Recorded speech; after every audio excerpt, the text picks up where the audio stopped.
In an address, Turkey's Foreign Minister, Hakan Fidan, cautioned that a new phase of Cold War tensions, primarily driven by the West and Russia, is on the horizon.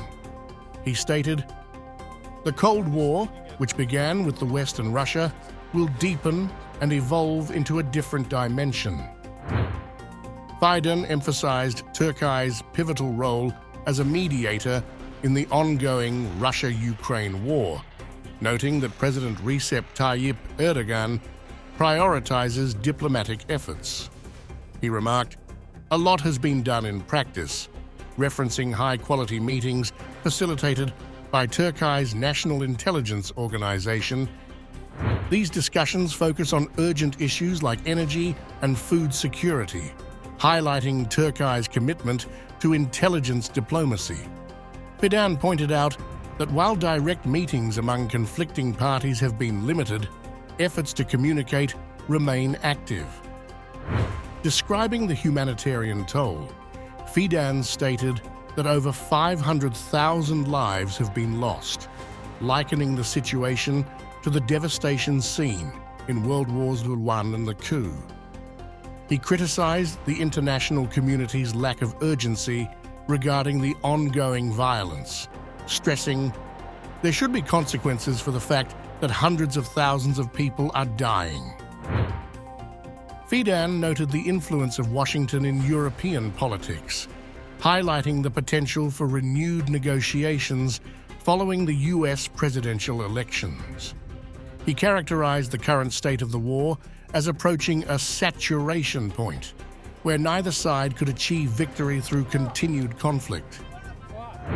He also addressed the broader geopolitical ramifications of the war, indicating that disruptions to trade routes and the emergence of new nuclear strategies from Russia signal that the conflict extends well beyond Ukraine's borders. Fidan expressed concern over the evolving nature of warfare, asserting that the ring of conflict is changing and poses an increasing risk of expansion.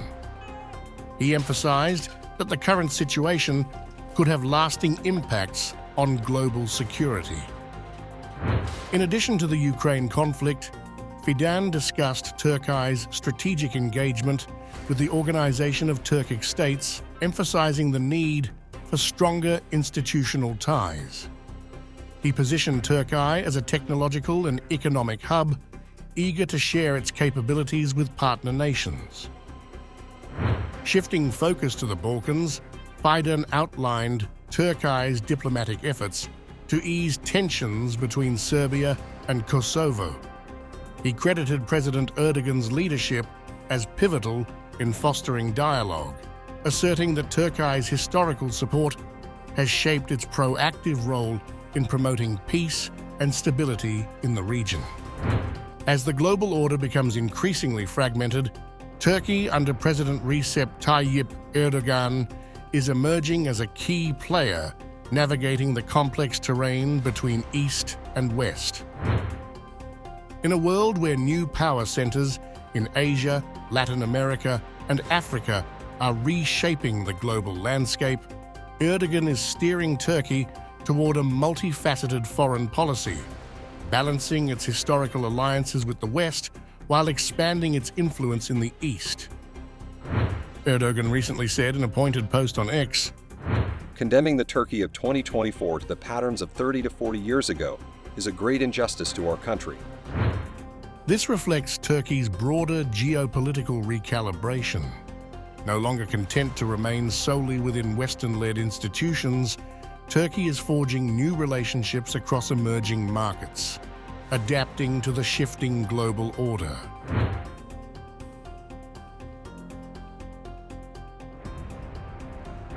Turkey remains a key NATO member and a founding participant in the Council of Europe. However, Erdogan's administration has diversified its diplomatic efforts. Turkey has become a dialogue partner of the Shanghai Cooperation Organization, SCO, an alliance launched by Moscow and Beijing to counter NATO's influence. Turkey has also applied for full membership in BRICS, which recently expanded to include countries like Ethiopia, Iran, and Egypt, reflecting Turkey's bid to strengthen its geopolitical influence. Erdogan's strategy illustrates Turkey's dual commitment to both NATO and emerging Eastern alliances. I always say that as Turkite, we are of course turned to the West, but this does not mean that we will turn our backs on the East, neglect the East, or not develop our relations with the East. Erdogan has emphasized that the world no longer operates under a Cold War-era dichotomy. Ankara seeks to develop win-win relationships with global powers. We no longer live in a black and white world, a world where one of the two blocks has to be chosen. We wish to develop our cooperation with all countries and all actors on a win-win basis, with a balanced approach based on mutual respect.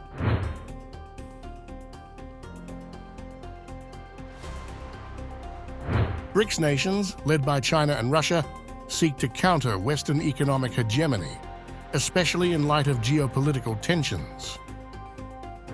Turkey's growing ties with BRICS reflect its intent to recalibrate economic partnerships and expand diplomatic reach. Turkey's engagement with the SCO is another strategic move in Erdogan's policy of diversification, leveraging its geographic location at the crossroads of Europe, Asia, and the Middle East.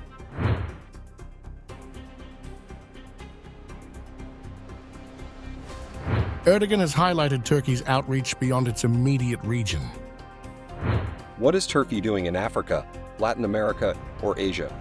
Erdogan rhetorically asked in the Post, challenging outdated views of global politics. Turkey has increased its presence in Africa, investing in infrastructure and trade, while deepening ties with Asia and Latin America, focusing on trade and technological collaboration. This outreach is part of Turkey's goal to diversify its foreign policy and build relationships with fast-growing economies, particularly in the Asia-Pacific and Indian Ocean regions.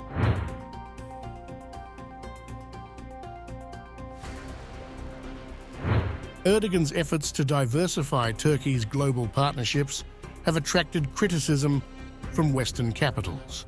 Relations with the EU have been strained over disagreements about human rights and Turkey's regional role. Some Western critics see Turkey's closeness with Russia and China as a pivot away from Western commitments. But Erdogan insists that Turkey's foreign policy is not a rejection of the West, but an adaptation to changing global dynamics.